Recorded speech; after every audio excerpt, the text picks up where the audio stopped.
This video is for those lucky enough to be working on a Aveo.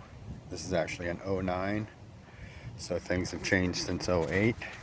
Pay attention. We'll go right to the head here in the garage. If you're lucky enough to have one with phasing cam gears, you've just hit something you've never seen before. Here we go. That's what these are. These are phasers, variable camshaft timing, adjusted by oil pressure, injected in through here. Right there, my finger. Yeah, the oil injector goes right here, sorry. Oil injector goes here, gets injected into the cam. Due to the sensor on the back, it'll tell the cams where they should be. It will adjust them, but there is no keys on the cam. There's no key on the cam. There's no key on the camshaft. No key on the camshaft gear, so they free float until you tighten them up. What do you do? It calls for a special tool in the back. It's a $150 tool. I took some steel. I ground it down. I cut notches in it so it fits around the cam sensors. This is what the camshaft sensor senses, these little nubs on the back of the camshaft. So they have to be aligned with each other with this bar. It only goes in one way, otherwise the slots are too far below the head to even fit this bar in there. These only go one direction. They have to be level with each other, and they cannot move while you put the cam phasers on. Danger if you knock off one of these ears, and this is only pressed onto the end of it. This is not machined to it. This is pressed on. You cannot buy it separate. You knock one of these nubs off, cams are $250. Then you got to go to a machine shop, especially if you don't have a head job. Then you got to pull the head off and have this all re-shimmed, because the camshaft is shimmed off the stem of the valves. There's no adjustment, there's no hydraulics. It's all by machine shop. I was lucky enough to break one of these off trying to reset the wheel because it shifted on the end of the cam, and I put a screwdriver between here and didn't see I only had the little nub there. I thought I had a bigger piece. Snap that little piece right off.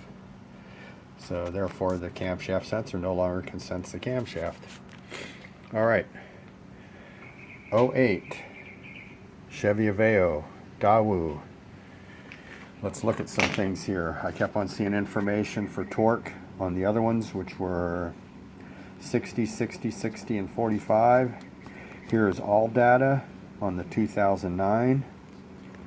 It has changed. It's 18.4 foot-pounds and 90, 90, 90, and 45. So if you've used other years, I don't even know if 2010 is the same as this. But there's some information for you. Okay, the phasers, when they are on the right position, should look approximately like this. They do want a tool for you to buy, which is some $230. But the phasers in the right position, this one here will be just below the intake. Here's the intake phaser. It will line up in the middle of, there's the mark on the exhaust phaser. So all this stuff floats. You got to get the belt on. You got to get the belt on the crankshaft. Make sure the crankshaft is at top dead center. I'll show you that right now.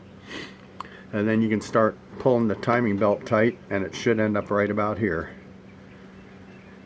Reference point for me was the first tooth down here.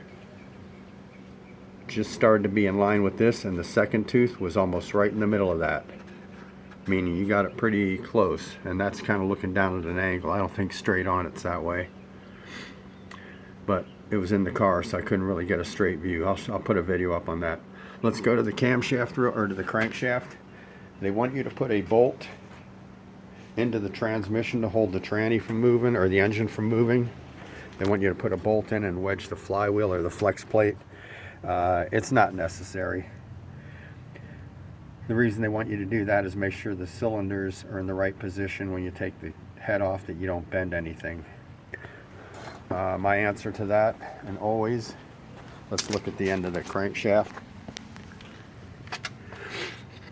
Bring your crankshaft, get the wrench out of the way, up to top dead center, which here is the arrow. Let me get the arrow in there.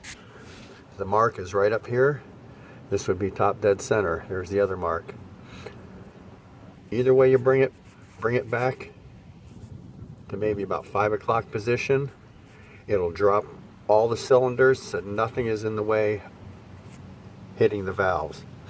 And you're going to need that if you have to turn the camshaft over once the head's bolted onto the car. You have to back this off one way or another to get the pistons low enough so the valves don't cram it when you crank the crankshafts over. Especially if you got to turn them to position it. If something happened, you got to spin them around. You've got to drop the pistons down. That's how you do it. Top dead center, one way or another, it doesn't matter. Bring it, let's see, that's about the 430. That might even, yeah, it's about 430 position. And you'll see where my pistons are up here. Not one of them is top. So come time for the belt, I'll set the head on there in this position, and I will pull the crankshaft into position and load all the tension on the belt on the non-tensioner side. Another big tip: blow out all the dirt. Blow out your dirt out of the holes. This one here filled up with oil. It looked like an oil passage. You put a bolt in that, it's never going to tighten down. Blow out all your holes, dirt, antifreeze. Keep them clean till you put the bolts in. Follow that procedure, and you'll be further ahead. Do use new head bolts. They are stretch bolts. They will break the second time you use them. Don't even try to reuse your head bolts, especially stretching them to 90 and 90 and 90 and 45. They'll go. All right, we're about ready to put the head on this. If you do get to the water pump, which I did, the water pump has no adjustment. You just stretch the belt and turn the pulley and it'll pop itself on. All right, that's it for this 2009 Aveo.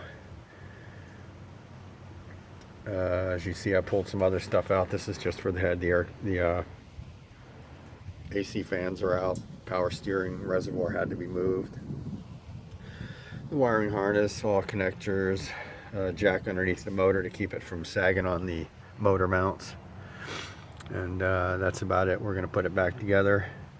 And when you do yours, good luck. It'll work out fine. Just line up the cams. 1, 2, line up the phasers with the camshaft belt and the crankshaft pulley. And make sure you've cleaned out all your bolt mounting, your head bolt holes. Make sure they're blown out. All right, later.